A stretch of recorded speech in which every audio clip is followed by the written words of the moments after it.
Toda esta situación está suponiendo un experimento para todos con la adopción de nuevos hábitos, incluso aunque resulte triste, para despedir a nuestros seres queridos. Esto está provocando un gran masazo para muchas familias que no pueden compartir los últimos momentos de vida con esa persona tan cercana.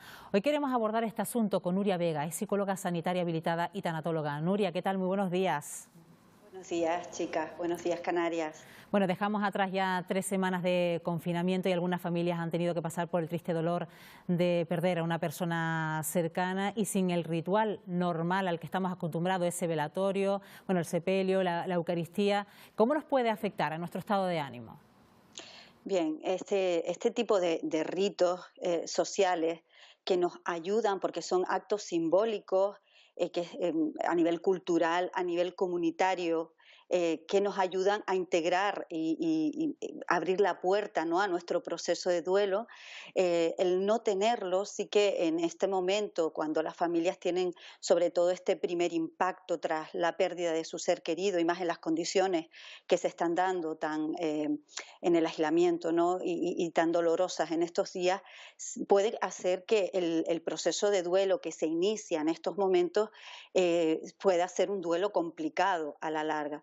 Eso no quiere decir que todos los duelos que se inicien ahora sean duelos complicados o se cronifiquen, pero sí que es verdad que hay que tener muy en cuenta cómo vamos a acoger a partir de ahora, con estas condiciones, cómo estamos acogiendo ya en el día de hoy estas despedidas y esta apertura dentro de este proceso natural ante la pérdida de un ser querido.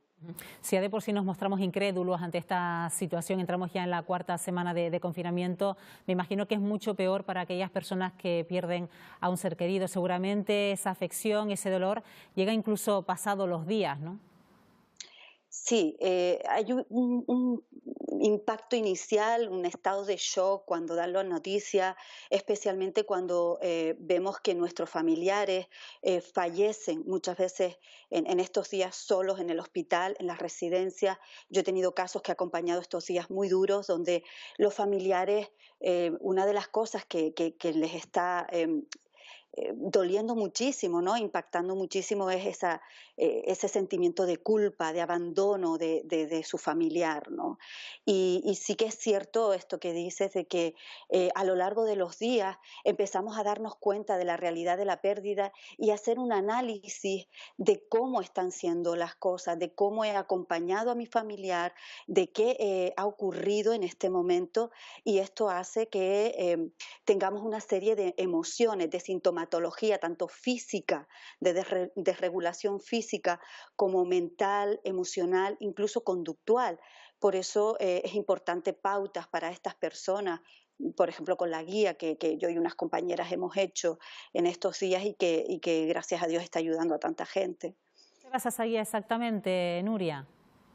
Bueno, esta guía es una guía específica bueno, la verdad que hemos hecho un trabajo de 2 semanas, en estas 2 primeras semanas, un trabajo y un esfuerzo para poder desde nuestras casas, de manera muy humilde, muy modesta, sacar unas pautas, no solo para familiares y personas en duelo en estos días del COVID, sino también para sanitarios que ahora mismo estaban hablando en la cabecera del impacto a los sanitarios. Como personas perdemos pacientes y como personas también necesitamos saber cómo acompañamos el final de vida de nuestros pacientes, cómo damos y trasladamos esas noticias a los familiares, incluso para las familias que están en este proceso de final de vida, porque no solo están muriendo las personas por el coronavirus, que ya de por sí tienen unas condiciones muy extremas, con unas restricciones importantes. Estas restricciones luego se han generalizado en estos días y se han hecho un poquito más rígidas en estos días para todos, pero también estamos falleciendo las personas por otras causas habituales, ¿no? Y esta guía aborda todo esto, pautas para las familias, niños, adolescentes, personas con discapacidad, profesionales, porque consideramos que era necesario el que pudieran tener algo que les dijera cómo acompañar estos momentos y cómo cuidarse también en estos momentos. Y como esa cercanía con el difunto no la tenemos, ¿se puede buscar la complicidad quizás con los servicios funerarios para que podamos aportar algún detalle, algún mensaje y sentirnos de alguna manera u otra más cercano con nuestro ser querido? Sí, en estos días la verdad que yo agradezco muchísimo la cercanía o incluso el interés que tienen, por ejemplo, las funerarias, los profesionales, de cómo acercarse, incluso los amigos conocidos, de cómo puedo yo acompañar en estos momentos a esta persona que está pasando por estas circunstancias tan difíciles. Entonces, sí que es cierto, nosotros, por ejemplo, han contactado con nosotras ciertos servicios funerarios que han elaborado pequeños folletos o vídeos para acompañar a las familias, incluso abren el que les lleguen propuestas de las familias, se las ofrecen, la asistencia psicológica, ese acompañamiento en estos momentos y el que puedan hacer lo que les apetezca y necesiten en estos momentos. Incluso el hecho de que si eres creyente, el poder hablar con el párroco y hacer alguna ceremonia virtual o que puedan estar, al principio se podía estar parte de la familia, ya ahora ni siquiera eso. Entonces sí que los servicios funerarios están haciendo esto, el poder compartir con las personas que han perdido un ser querido cómo está siendo el tenerlos informados y con mucho tacto, que es lo que se necesita y con mucho respeto. Y ayuda en parte también a hacer nuestro propio ritual en casa, recordando a esa persona, recurriendo a mensajes, a fotografías, haciendo dibujos, escribiendo poemas. Se me ocurre, Nuria. Sí, todo esto lo tenemos recogido en la guía. Es importante ver que estos rituales, tanto si los podemos diferenciar en rituales personales, el que necesita ser la persona desde esta parte individual de su proceso de duelo y más dentro de la intimidad de su hogar, con la familia más directa con la que puede compartir. También recordar que hay muchas personas que están solas, que viven solas y que no tienen esta oportunidad. Y también esta parte de rituales sociales, como es el velatorio, donde es verdad que ahora mismo no podemos compartir de esta manera, pero tenemos otras formas, a través de los medios de comunicación, de una videollamada, de pactar, hacer algo en común, nos juntamos una hora y podemos poner una banderola en nuestro balcón con algo, lo que decías, ¿no?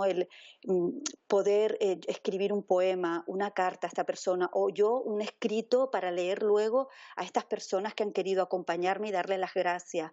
El crear una caja de recuerdos donde ver pues estos momentos que hemos compartido con nuestro ser querido que ya no está y hacerle honrar, ¿no? Hacerle una especie de ritual de reconocimiento a su vida, agradecer lo que hemos aprendido de esta persona, el tiempo compartido con esta persona. Todas estas cosas, incluso, por ejemplo, bueno, casi todas las personas han visto Coco, ¿no? El tener un altar donde tengamos una foto, donde pongamos una vela, lo que la persona necesite. Es importante que cada uno vaya a su necesidad y respete sus formas y sus tiempos. Incluso también entra dentro de todo esto el hecho de que a veces no queramos compartir en estos primeros momentos, a veces necesitamos tiempos de resguardo, tiempos de silencio y esto también vale. Pues son palabras que tranquilizan en duros momentos como esto, cuando determinadas familias no pueden acompañar a su ser querido en ese momento tan importante como puede ser esa despedida de esta vida. Nuria Vega, que es psicóloga sanitaria habilitada y tanatóloga, como siempre, gracias por acompañarnos en Buenos Días Canarias. Gracias a ustedes.